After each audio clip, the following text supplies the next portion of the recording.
নমস্কাৰ, মই বনজিৎ দাস। উত্তৰ প্ৰদেশৰ হিংসাত্মক ঘটনাৰ জড়িত ব্যক্তি যি ব্যক্তিৰ ঘৰ উত্তৰ প্ৰদেশৰ বৰ্তমানৰ চৰকাৰখনে ভাঙি পেলাইছে, গতিকে তেখেতৰ ঘৰ ভাঙি পেলোৱা সন্দৰ্ভত উচ্চ ন্যায়ালয়ৰ প্ৰাক্তন মুখ্য ন্যায়াধীশ গোবিন্দ মাথুৰে কয় যে যেতিয়া এজন অপৰাধী আটকাধীন হৈ থাকে সেই অৱস্থাত তেখেতৰ ঘৰ ভাঙি পেলোৱাটো অনুচিত। এই সন্দৰ্ভত মই দুআষাৰ ক'বলৈ বিচাৰোঁ।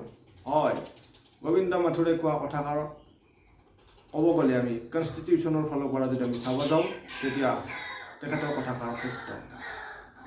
কিন্তু এই যিটো কেছ হৈছে উত্তৰ প্ৰদেশত হওক বা আমাৰ ৱেষ্ট বেংগলতে হওক বা ঝাৰখণ্ডতে হওক, যিটো নুপুৰ শৰ্মা বিজেপিৰ প্ৰবক্তা আছিল প্ৰাক্তন, এতিয়া নিলম্বন হৈছে। নুপুৰ শৰ্মাই কোৱা হজৰত পয়গম্বৰ মহম্মদক লৈ যি উক্তি থৈছিল, সেই উক্তিৰ পিছত সমগ্ৰ বিশ্বত এক আলোচনাৰ ঘটনা হৈ পৰিছে।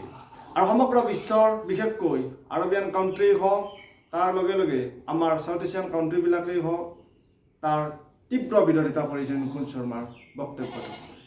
নুপুৰ শৰ্মাই এনেকুৱা মন্তব্য দাঙি ধৰাৰ পিছত আমাৰ ভাৰতবৰ্ষত যোৱা শুক্ৰবাৰে নামাজ কৰাৰ পিছত বিশেষকৈ দিল্লী, উত্তৰ প্ৰদেশ, ঝাৰখণ্ড আৰু ৱেষ্ট বেংগলত নানান ধৰণৰ লোকে, মুছলিম লোকে বিশেষকৈ আহি ধৰ্ণা কৰে আৰু তাৰ লগে লগে ইটা পাথৰ এইবিলাকো দলিয়ায়।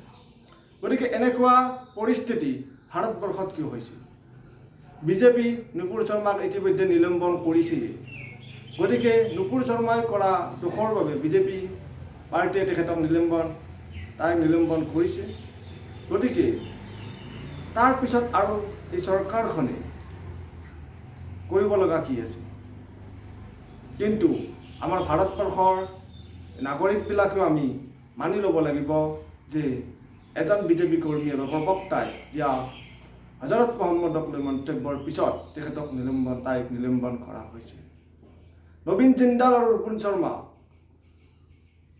দুজনকে বৰ্তমানলৈকে ভাৰতীয় জনতা পাৰ্টীৰ পৰা নিলম্বন কৰা হৈছে। কিন্তু তাৰপিছতো কিয় আমাৰ ভাৰতবৰ্ষত এনেকুৱা ঘটনা চলি আছে? কিয় আমাৰ ভাৰতবৰ্ষত মানুহবিলাকে এতিয়াও সন্তুষ্ট হোৱা নাই? গতিকে মই ভাবোঁ এই যিটো উত্তৰ প্ৰদেশৰ হিংসাত্মক ঘটনাৰ লগত জড়িত অভিযুক্ত তেখেতৰ ঘৰ ভাঙি পেলোৱাটোক লৈ আমি চৰকাৰখনৰ যিটো পদক্ষেপ, এই পদক্ষেপটো হয়তো আমি মানি ল'ব পৰা নাই।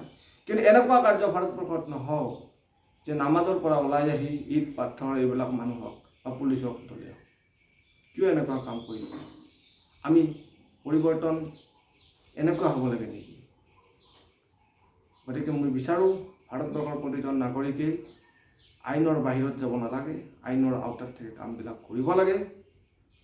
এজন সচেতন যুৱক হিচাপে মই এইখিনি বিচাৰোঁ। ধন্যবাদ।